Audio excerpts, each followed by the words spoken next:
Commission సభ్యులు పర్యటించారు. వేములవాడ, సిరిసిల్ల పట్టణంలోని దొమ్మర, వంశరాజ్ కులస్తుల కాలనీలు సందర్శించి వారి జీవన స్థితిగతులను అడిగి తెలుసుకున్నారు. బీసీ కమిషన్ చైర్మన్ నిరంజన్, సభ్యులు ఆయా సామాజిక వర్గాలకు భరోసా కల్పించారు. ఈ సందర్భంగా నిరంజన్ మాట్లాడుతూ విజ్ఞప్తులు అందజేసిన వారి స్థితిగతులు నేరుగా తెలుసుకునేందుకు జిల్లా పర్యటన చేపట్టామన్నారు. సామాజిక వివక్షకు గురవుతున్న కులాలకు రాజీవ్ యువ వికాస్ పథకం ద్వారా ఉపాధి అవకాశాలు కల్పించేందుకు తమ వంతు సహకారం అందిస్తామని చెప్పారు. వచ్చే నెలలో బీసీ కమిషన్ సమావేశం నిర్వహించి ఆయా కులాల పేర్ల మార్పులపై నివేదిక ప్రభుత్వానికి అందజేస్తామన్నారు.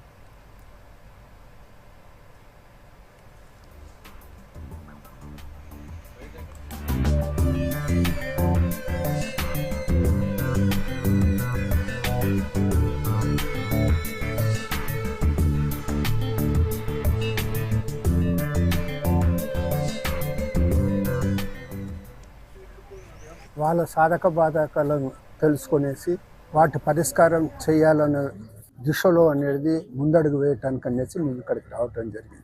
సొసైటీలో వివక్షత అనేది గురవుతున్నారు అనే మాట వారు చాలా బాధతో చెప్పడం జరిగింది. ఒక తిట్టుపదంగా అనేది ఈరోజు సమాజంలో చూడటం జరుగుతుంది.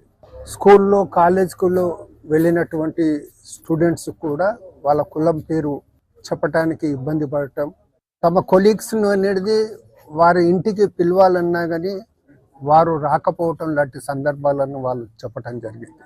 దొమ్మరి కురం పేరు అనేది మార్చే విధంగా ఒక ప్రతిపాదన అనేది మా దృష్టిలో ఉంది. దానిపై ఒక ఫైనల్ నిర్ణయాన్ని తీసుకుని ప్రభుత్వానికి పంపించడం జరిగింది.